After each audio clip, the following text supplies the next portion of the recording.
ఓం సాయిరామ్. బాబా భక్తులందరికీ నమస్కారం అండి. మన బాబా గారి దయ వల్ల మనందరం బాగుండాలి, సంతోషంగా ఉండాలని కోరుకుంటున్నాను ఫ్రెండ్స్. మన బాబా గారు ఈరోజు ఒక మంచి సందేశాన్ని మన ముందుకు తీసుకువచ్చారండి.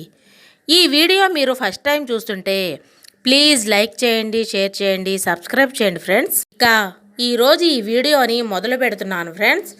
ఈ వీడియోలో ఏమిటంటే, జ్ఞాపకం ఉంచుకో తల్లి, ఈరోజు రాత్రి 11 గంటల లోపు మీ ఇంట్లో ఒక సంఘటన జరిగి మీ జీవితం మలుపు తిరగబోతుంది. నాపై నమ్మకంతో ఒక్కసారి వినిబిడ్డా అని మన బాబాగారైతే ఈరోజు మనకి చాలా అంటే చాలా అద్భుతమైనటువంటి సందేశంతో మన ముందుకు వచ్చారండి. మరి మన బాబాగారు ఈరోజు మనకు ఎలాంటి సందేశం అందించాలి అని అనుకుంటున్నారో ఆయన మాటల ద్వారానే విందామా? మరి మన బాబాగారి సందేశం ఏమిటంటే, బిడ్డ, ఈ కొత్త జీవితాన్ని అనుభవించడానికి ఆహ్వానం పలకడానికి సిద్ధంగా ఉండు. ఇకపైన జీవితంలో అన్ని శుభవార్తలని తెలపడానికి వచ్చాను బిడ్డ. ఏమిటి బాబా, ఎప్పుడు శుభవార్తనే చెబుతావు, కానీ జీవితంలో ఒక్క శుభవార్త కూడా నేను వినడం లేదు, ఒక తీయటి కబురు కూడా నేను గమనించటం లేదని నువ్వు బాధపడకు బిడ్డ. ఎందుకంటే మనం చేసిన చిన్న చిన్న పాపాల వల్ల ఈ కర్మలన్నీ అనుభవించక తప్పదు కదా. ఇప్పుడు ఆ కర్మ ఫలాలన్నీ కూడా తొలగిపోయి అన్నీ నేను ఈ సందేశం ద్వారా చెప్పడానికే వచ్చాను. ఇప్పటి నుంచి నీ జీవితంలో ఒక్కొక్క మార్పును, ఒక్కొక్క సంతోషకరమైనటువంటి మార్పును గమనిస్తూ తీయటి రోజులను ఇప్పటి నుంచి నీకు ఆరంభం చేసేలా చేస్తాను బిడ్డ. అది చెప్పడానికే వచ్చాను. ఈరోజు రాత్రి 11 గంటల లోపు నీకు ఉన్నటువంటి సమస్యలు, కష్టాలన్నీ కూడా తొలగిపోయి మంచి శుభవార్తనే వింటావు. ఆ శుభవార్తతో నీ జీవితమే మలుపు తిరగబోతుంది. ఎందుకంటే నీకు ఎనలేని సంతోషాలు రాబోతున్నాయి. నీ జీవితమే మారబోతుంది. ఇది నువ్వు కానీ విని ఎరుగని ఒక మంచి మార్పు బిడ్డ. ఆరోగ్యం, సంతోషం, సొంత గృహం, వాహనం అన్నీ కూడా నీకు రావడం అనేది ఇక నుంచి మొదలవుతుంది. నిన్ను పట్టి పీడిస్తున్న అప్పులతో సహా అన్నింటినీ కూడా తరిమేస్తాను బిడ్డ. ఇక నీ జీవితంలో ఏవీ కూడా నీ కుటుంబాన్ని బాధ పెట్టలేవు. నీ వైపు రాకుండా నేను కాపాడుతాను బిడ్డ. నువ్వు కోరుకున్న ప్రతిదీ కూడా, ప్రతి కోరిక కూడా న్యాయమైనదే. అందుకు నీకు సకల సంతోషాలు ఇస్తున్నాను. నువ్వు ఏది తలుచుకుంటే అది ఖచ్చితంగా జరుగుతుంది. అందువల్ల అంతా మంచే జరుగుతుంది కదా. నువ్వు ఇంతకు ముందు ఇతరులకు చాలా ధనం అప్పుగా ఇచ్చావు. నీ ధనం కోసం నువ్వు బతిమలాడే పరిస్థితి తెచ్చుకున్నావు బిడ్డ. ఇమ్మని అడుగుతుంటే నిన్ను వారు చాలా భయపెడుతూ ఉన్నారు. మేము ఇవ్వము అని అంటూ ఉన్నారు కదా బిడ్డ. అందుకు చాలా నిరాశ చెందుతున్నావు. ఎంతో కష్టపడి సంపాదించుకున్న డబ్బులన్నీ కూడా వడ్డీకి ఆశపడి నువ్వు పరులకు ఇచ్చావు. కానీ ఆ ధనాన్ని ఎలా రాబట్టుకోవాలో అర్థం కాక నానా తంటాలు పడుతూ ఉన్నావు. కానీ నీ చేతికి నీ ధనాన్ని ఖచ్చితంగా అందించే బాధ్యత నాది. వాళ్ళు మనసులు మారే వాళ్ళే స్వయంగా వచ్చి ధనం నీ చేతికి అందిస్తారు బిడ్డ. నీకంత సంతోషమే కదా. ఇప్పటి నుంచి కూడా ఎప్పుడూ కూడా నీ జీవితం అనేది మధురంగా ఉండేలా నేను చేస్తాను. మీ పిల్లలు కూడా వారు అనుకున్న విధంగా వృద్ధుల్లోకి వస్తారని, జీవితంలో ఇప్పటి వరకు నీతో స్నేహం చేసి మిమ్మల్ని బాధపెట్టిన అతిపెద్ద రాక్షసు రుణ బాధలు దానికి సరైన గుణపాఠం నేర్పించి పంపేస్తాను బిడ్డ. నీకు నేను కూడా చెప్పాల్సింది ఉంది. అదేమిటో తెలుసా? మీరు కూడా జాగ్రత్తగా ఉండు. చూశారు కదా ఎన్నో అప్పులు బాధలు పడ్డారు. మీ ధనాన్ని మీ చేతికి అందించుకోవడానికి కూడా ఎన్నో తంటాలు పడ్డారు.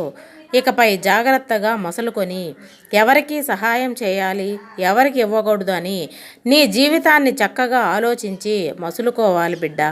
మరలా అలాంటి పరిస్థితి తెచ్చుకోకూడదని నేను నీకు హెచ్చరిస్తున్నాను. వీలైనంత వరకు అవసరార్థులకే సహాయపడండి వీలైతే, కానీ అవసరం లేని వారికి ఇవ్వద్దు. నా ఆశీర్వాదం నీకు ఎప్పుడూ కూడా ఉంటుంది బిడ్డ. అందరూ కూడా సంతోషంగా ఉండాలని కోరుకుంటున్నాను. మీలో ఎవరైతే ఏ కష్టంతో అయితే ఎక్కువగా ఇబ్బంది ముందు పడతాం, ఎన్నో రోజులుగా బాధలను అనుభవిస్తూ ధనపరంగా అప్పుల బాధలతో కానీ, రుణ బాధలతో కానీ, ఉద్యోగ సమస్యలతో కానీ ఇలా ఒక్కొక్కరికి ఒక్కొక్క సమస్య అంటూ ఉంటుంది కదా. అటువంటి వారందరికీ కూడా నేను ఒక దారిని చూపిస్తాను. ఆ దారిలో మీరు ప్రయాణిస్తే మీకంతా కూడా మంచి జరుగుతుంది. మీకందరికీ కూడా తల్లిదండ్రుల స్థానంలో ఒక గురువు స్థానంలో ఉండి మాటల్ని కూడా చెబుతున్నాను బిడ్డ. మీరందరూ కూడా నా దృష్టిలో సమానమే. మీలో కొంతమంది నన్ను భగవంతుడు అని అనుకుంటున్నారు, కొంత తండ్రిగా భావిస్తుంటారు, ఇంకొందరు గురువుగా భావిస్తారు. మీరు ఎలా పిలిచినా నాకు ఆనందమే. గురువు అంటే నేను మీకు మంచి మార్గాన్ని చూపించేవాడిని కదా. మీకు ఏ దారిలో వెళితే ఎలా జరుగుతుందో, ఎలా నడుచుకోవాలో, ఎలా జీవించాలో చెప్పడమే గురువు యొక్క బాధ్యత బిడ్డ. మరి మీలో ఉన్న అజ్ఞానాన్ని తొలగించి మీకు జ్ఞానం సంపాదించడం గురువు చేసే పని. మీరు ఏది కోరుకున్నా అది సాధించడానికి మీకు శక్తి సామర్థ్యాలు తన బోధలు ద్వారా ఇస్తారు గురువు. మీరందరూ కూడా ఎప్పుడూ నా ఆలయానికి వచ్చి పూజలు చేస్తారు, నాకు నైవేద్యాలు సమర్పిస్తారు, మీ కోరికలన్నీ కూడా నాతో చెప్పుకుంటారు బిడ్డ. వాటితో పాటుగా మీరు ఇంకొక పని కూడా చేయాలి. ఎందుకంటే నాకు బిడ్డలందరూ సమానమే కదా. వారిలో కొందరు బాగుంటే మరికొందరు బాగా లేకపోతే ఎలా చెప్పు. ఏ విధంగా అయినా సరే వారికి సహాయపడాలని, వారి కర్మలన్నీ తొలగించాలని ప్రయత్నం చేస్తూ ఉంటాను బిడ్డ. అందువల్ల మీలో కొందరు చేయగలిగిన వారు రేపు పేదవారికి అన్నదానం చేయండి. కనీసం రేపు కాకపోయినా గురువారం రోజైనా సరే అన్నదానం చేయండి బిడ్డ. వస్త్రదానం చేయండి. వారికి అవసరమైనది ఏదైనా వారికి ఇవ్వండి. మీరు ఎంతవరకు చేయగలరో, మీ శక్తి ఎంతవరకు ఉందో అంతవరకు మాత్రమే చేయండి బిడ్డ. కనీసం ఒక్కొక్కరికి ఒక్కొక్క పండు ఇచ్చి మీరు వాళ్ళ ఆశీర్వాదం తీసుకున్నా చాలు. మీకు అన్నదానం చేసినంత ఫలితం అయితే వస్తుంది. మీరు ఎంతో ధనాన్ని ఖర్చు పెట్టుకొని చేయమని చెప్పడం లేదు. మీ శక్తి మేర చేస్తే చాలు. అలాగని చేయగలిగిన వారు కూడా చిన్న మొత్తంలోనే చేయండి. మీకు తగినదే చేయండి. ఎవరికి ఏది అవసరమో మీకు తగినంతలోనే అందించండి. వారు ఎంతో ఆనందంగా ఉంటారు. వారి ఆనందం కూడా మీకు ఎంతో మంచి జరిగేలా చేస్తుంది బిడ్డ. వారికి చేసిన అయితే సరే నాకు చెందుతాయి. మీకు మంచి చేసినా చెడు చేసినా అవన్నీ ఎన్నో రెట్లు మీరు పొందుతారు.